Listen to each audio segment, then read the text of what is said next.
Welcome back to the Two Lads One League podcast with That's Matt and I'm Nick. And today's episode, we are discussing all things related to the transfer market. We are right in the middle of the transfer window here in the summer, which everything's crazy now that the World Cup is officially over. People are on preseason tours or they're back at home and prepping for the Premier League season. So today's all about transfers that we've kind of witnessed, maybe some rumors that we've seen, while also diving into a few clubs like Fulham, Leeds, Brentford, and Liverpool. So, Matt, to start, before we get into any of that, I think it's only right that we talk a little bit about the dismissal or departure of Eddie Howe over at Newcastle.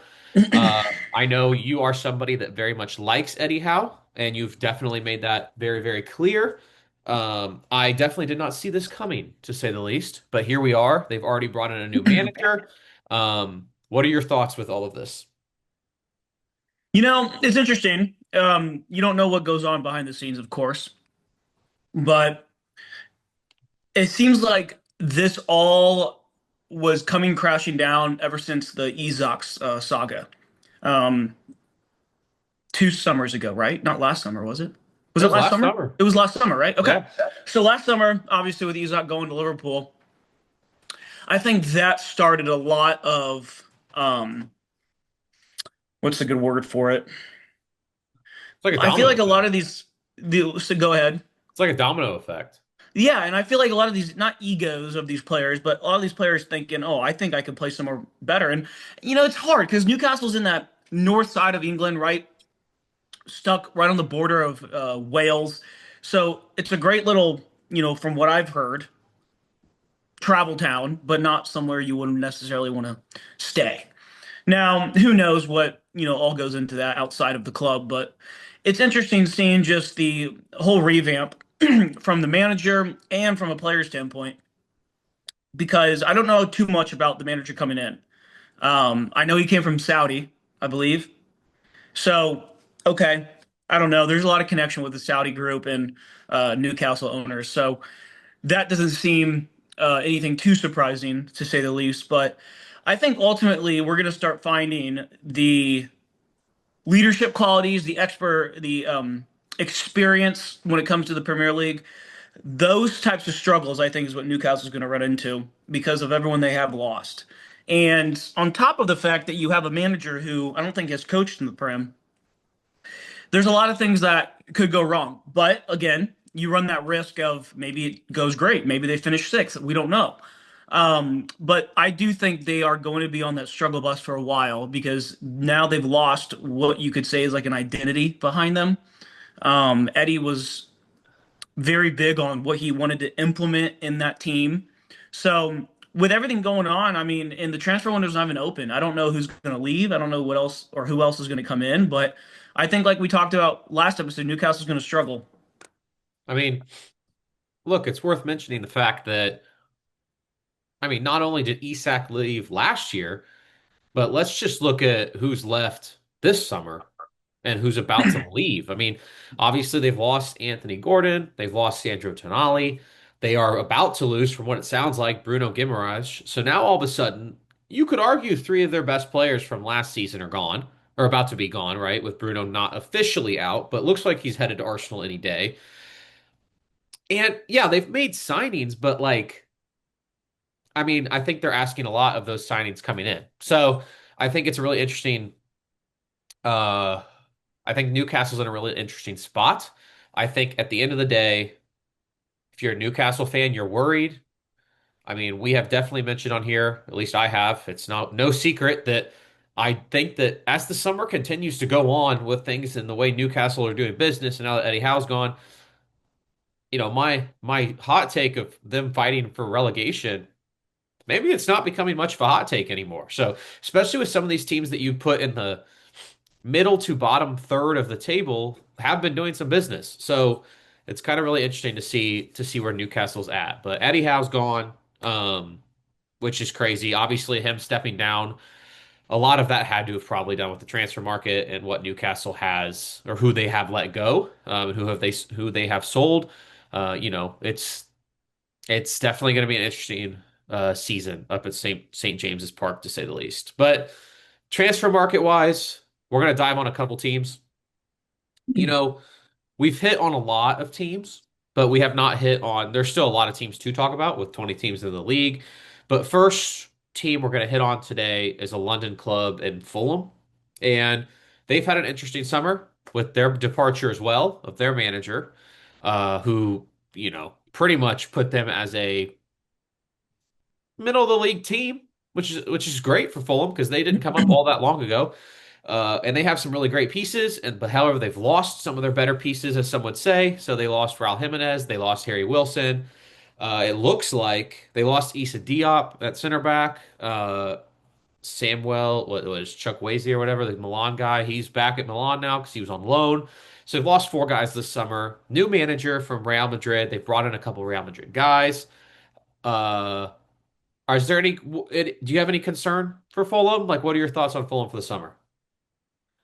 It's interesting. And is it Arbiola?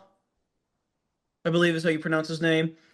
I don't feel like he's got much to lose going to Fulham. He's got a very high standard, obviously coming from where he's been, plus implementing um, the transfers from Real Madrid. I think helps too, showing, hey, this is the standard. So I'm hoping that those young guys can kind of show out with an expectation because the Premier League is that expectation, right?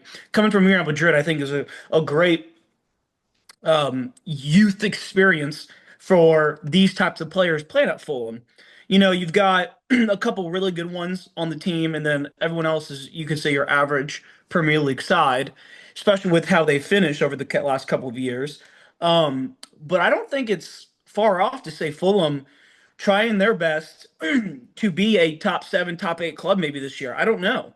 I think there's more likes of them doing better than them not doing well.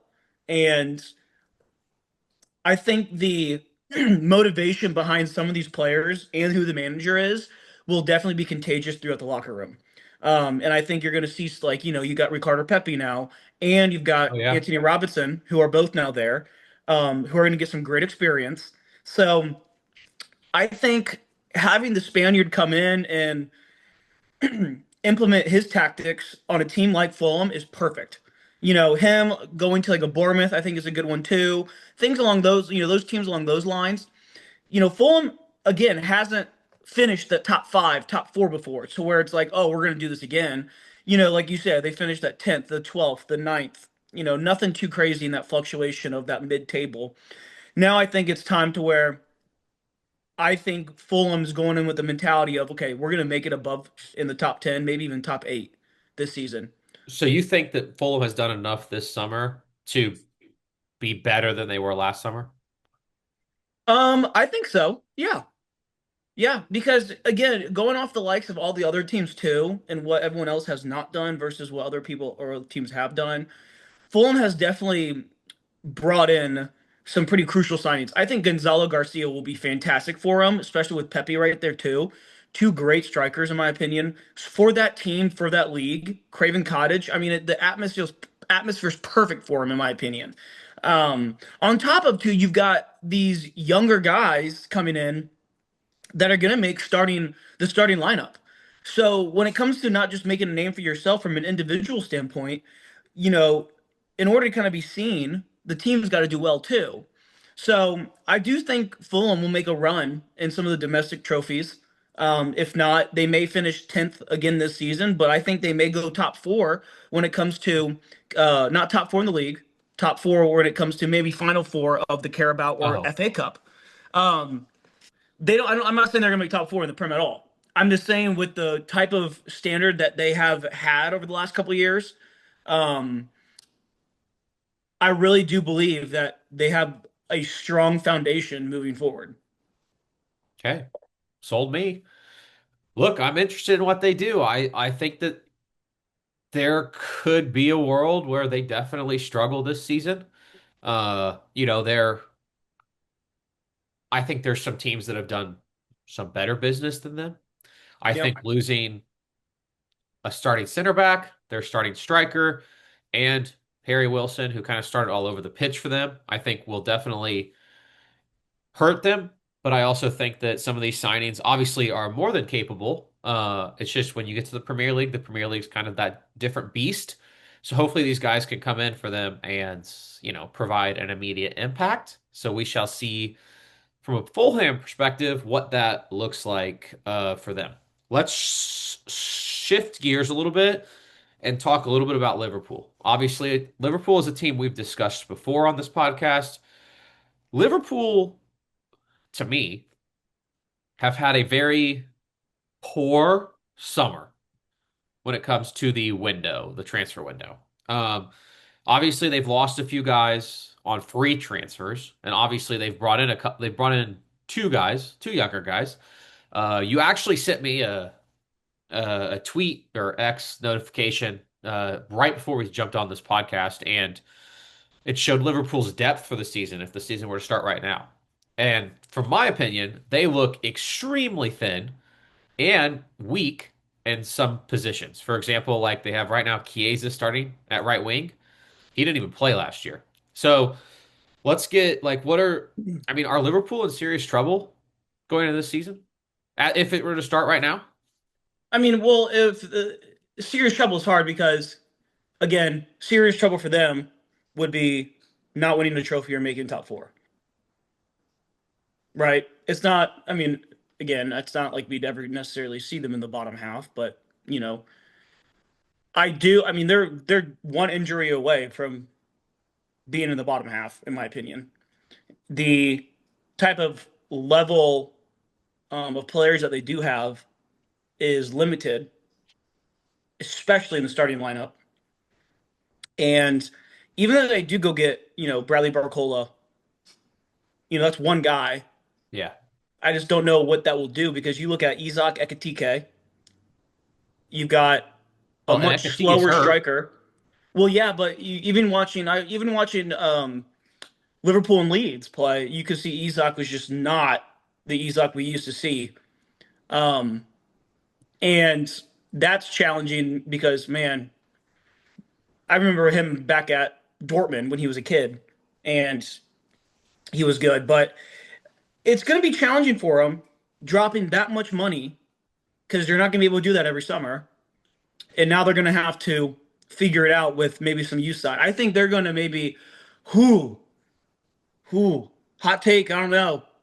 I don't know. I mean, I wouldn't be surprised at the same time if Liverpool finished 15th with Jeez. that lineup, 14th. But again, it's hard to say that when you got, Iriola come in, you've got great players, but I'm only going off of the depth of the squad. And I'm going off of experience, seeing Tottenham do it for the last 2 years, doing the youth side, having injuries. There's only so much you can do, and you need luck.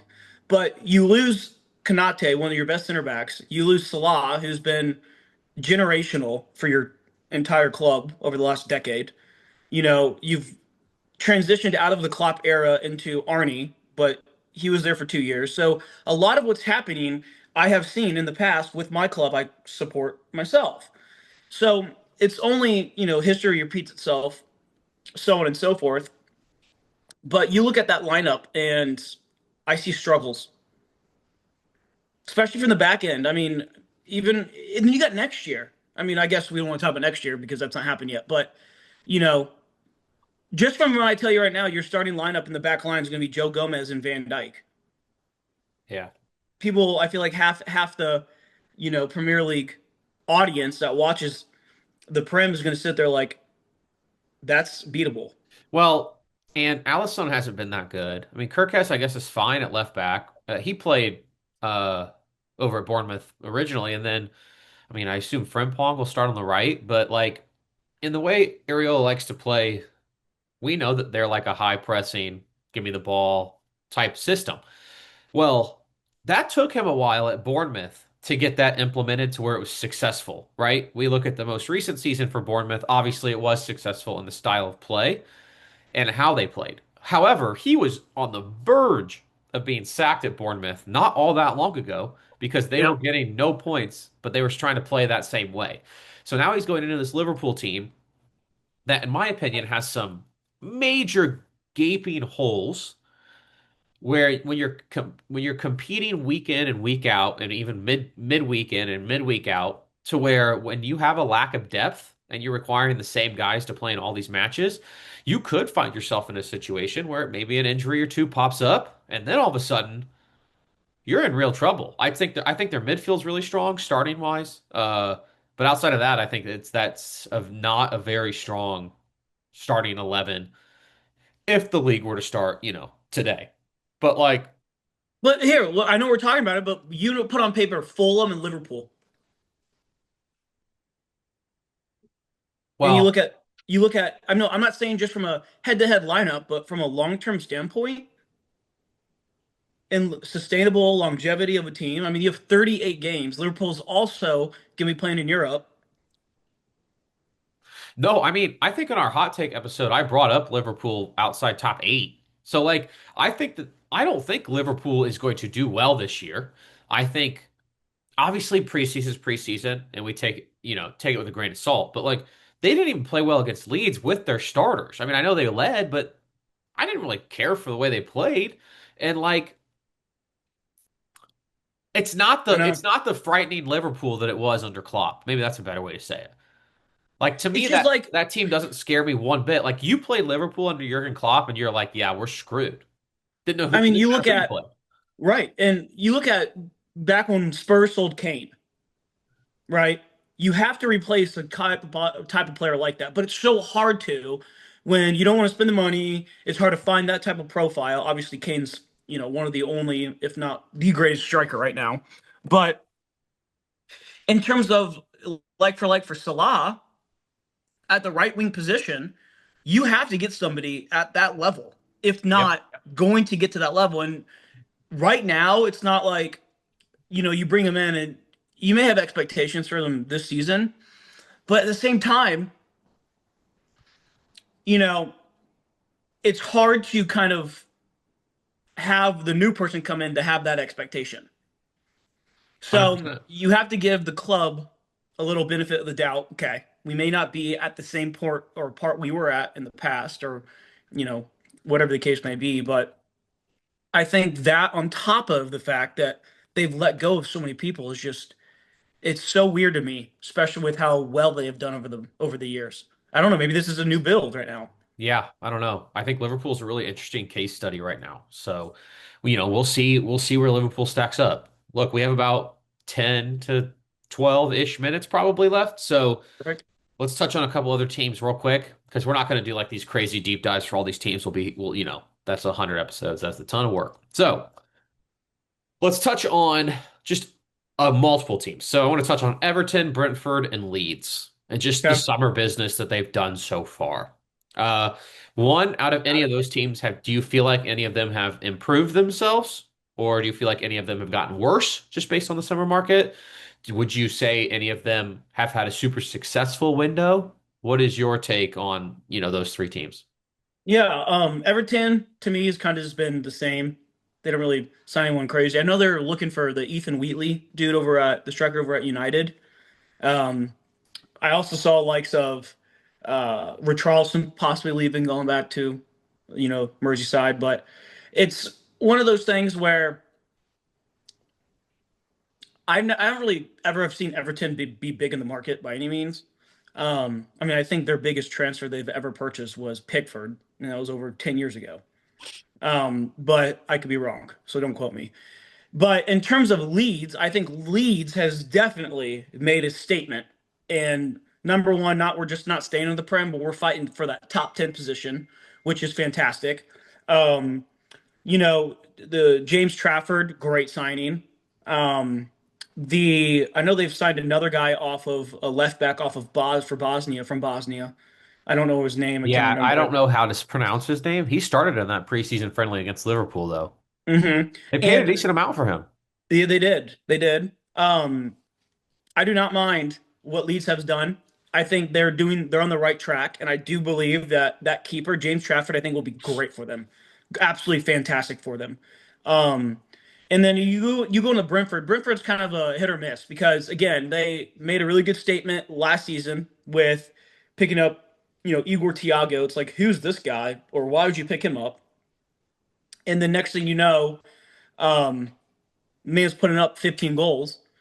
So you look at Brentford now after losing Jordan Henderson, and well, I think he might have been on free agent actually. Take it back, but Well, I mean, they lost him.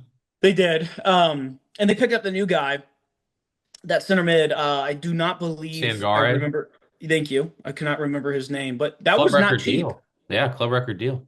So, and it's interesting seeing how Brentford just been in the past, coming back up from Thomas Frank and how much they've evolved into the Premier League side that they are. They're a top 10, top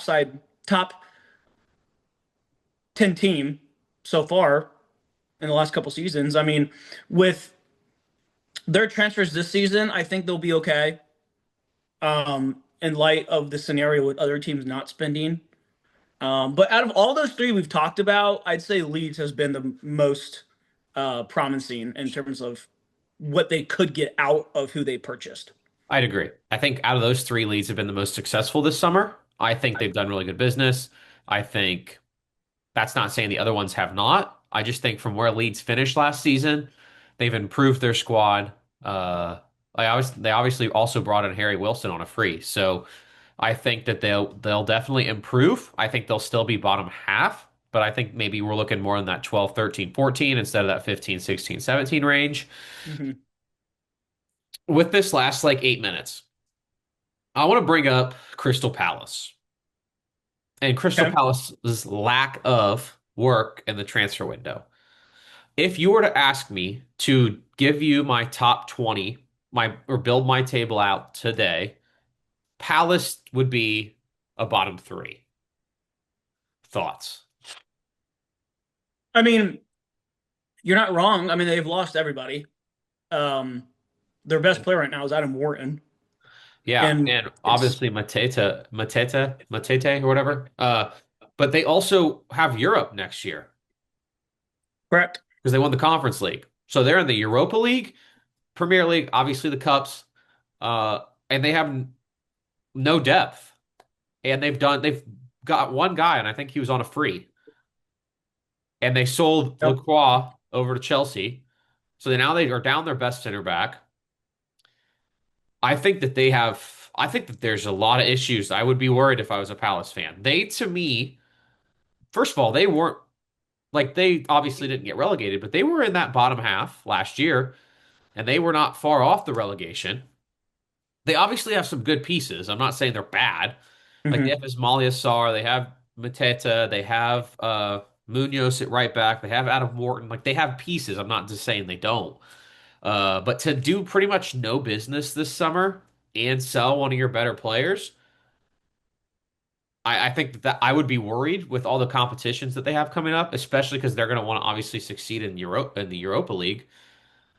And outside of like the three teams who are coming up, Palace have got to be, to me, the worst team out of the 16 that stayed in the Premier League, or 17 that stayed in the Premier League, just based on the summer and what's ahead for them. Yeah, I mean, it's interesting. I don't even know. I mean, compare it to the other teams. Like compare it to the other teams that fought in that same area. Like compare it to Leeds, compare it to Fulham, compare it to Tottenham, compare it to Newcastle. Newcastle may be the only outlier there. They're still spending though. I mean, just compare. I mean, obviously Brentford was higher up, right? Like, but if you like stack it against all these teams this summer, Hmm. like you're not gonna like if I asked you Palace or Leeds this upcoming Premier League, you'd probably say Leeds. If I Yes, asked you Palace or Fulham, you'd say Fulham. If I asked you Palace or Brentford, there's a discussion, but you probably lean Brentford. probably. Okay. Now you're like, I mean, if I asked you Palace or Spurs, you'll say Spurs. Okay, so all those four teams right there that I just named fought in the same place with Palace last year when it came to the table. If I say Palace or Yeah. Brighton, right? Palace or Sunderland, like you're going to take those other teams. Now all of a sudden, we're in a kind of an interesting situation here to where Yeah. you're going to have to start being like, oh, would you take Palace or like Coventry or Palace or Ipswich? And if you're going to start having that discussion, they're going to definitely find themselves in a relegation battle next season. Yeah, they will. I mean, even after, I feel like it's crazy just who they've had over the past. Yeah. And they I'd lost say Glasner, their manager, who's done great work with them. I know he's over at Nottingham now. Okay, Palace or Nottingham? You're going to take Nottingham. Well, look at. Did you see who Nottingham's looking to? I did see that. Yep. We won't say who it is because it's not official. But like Palace or Everton, right? Like there's nobody else to compare them to. Right. You take every other team. Bournemouth or Palace. I'd take Bournemouth. I think Bournemouth, since we've last done our episodes and we've kind of maybe I've kind of dogged Bournemouth a little bit. They've done some good business this summer. Yeah, and they also just won 10-1. Yeah, they also just lost Krupi though for like 5 months with a foot injury. So, but like that's part of it. Okay, well let's lead into this and then we can end it off this. With the three teams coming up, what are those in light of Palace? I know. I think. Coventry and Palace. Coventry, I mean, Palace, Hull City, probably Palace. yeah, probably Palace. I mean, I And have to then look at. I got to look at like who those three teams coming up have brought in, and then I don't and even then know. you got Like, Ipswich. yeah, I mean, Ipswich brought in the Florentino dude from Burnley. I mean, Coventry's brought in players too. So, and Hull City have a couple. I don't think Hull City's done nearly enough. I think Hull No. City 20th next season. But after that, I think it's a discussion for 19th of probably Ipswich, Coventry, and Palace. Yeah. Yeah, you got a point. It's gonna be interesting on that because who even is right there next to a Palace? I mean, I don't It's know. hard. It's hard. I wouldn't even put Everton there because I like David Moyes. I think David Moyes would be good. I mean, But I guess West Ham. are the bottom four in some order just gonna be Palace, Coventry, Ipswich, and Hull? See, But that as never much as happens. I There's always a team that comes up that plays well. yeah, I wouldn't be surprised if that was the case. But I think Ipswich will be pretty decent this season because this is the third time they've been in the Prem in the last 3 years. Yeah. So It's a crazy dynamic. It's when we get closer to the season starting, which is only going to be a couple of our episodes away, and we right. do predictions on the table, like it's going to be, or if we do relegation, predictions, top six, whatever we end up doing. I mean, if you asked me today, I'd probably put Palace in there. I Yeah. wouldn't just put the three teams coming up to be in the bottom three. I No, would because put we haven't really seen that as often anymore. somebody would survive, and I'd probably, if I had to replace them with somebody, I'd replace them with Palace. So It's what? Last season, two, three came up, two survived, Yeah. And then West Ham went down, who nobody picked to go down. and West Ham went down, Wolves went down, and Burnley went down. Who am I missing? Sunderland stayed up, and then who stayed up? Leeds. Is Yeah. that right? Well, one of them was already up. Sunderland came up with those other two, Well, there were two. Burnley and whoever got 20th. Wolves got 20th. They didn't come up. They Oh, were already there. you're right. Sorry. So yeah, Who am you're I right. missing? No, you had it right. It was Leeds. Yeah, Leeds was the Sunderland, one that came up. Sunderland Okay. leads. Yeah. Um, I just think I would agree that we see more of the um two of the three teams coming up stay above. Yeah. It's more well, I mean, I don't know. It's at least one, but I feel like we're getting to the point where we're seeing at least two. I'm waiting until we see all three. It's going to be an But interesting season. I'm excited. I'm totally excited for it. Well, look, future episodes, probably one of our next episodes, we'll do predictions or table predictions. I think that's fun. We're pretty much to Yep. that point. I mean, season starts on August 21st. We're recording Yep. this on August 4th. This will probably be released on Wednesday the 5th. Like, only a few more episodes until we get to that point. So, look, we have a minute left. So, any final thoughts? No final thoughts for me at the moment. I'm sure we'll do more transfer socket though, Yeah, because I there's mean, still more that's going to happen. there's going to be plenty of business that's still to be done.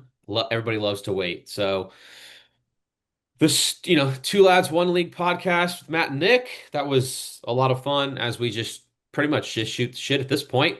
Uh, Mhm. stay tuned for, preseason predictions, and all of that fun jazz. And yeah, like, comment, subscribe, all that fun stuff on YouTube. We're hopefully looking to do a little bit, not rebranding, but improving some stuff. So we'll see, hopefully, if we get that going soon. But two lads, one league. Thanks for listening. Thanks for watching, and we'll see you next time.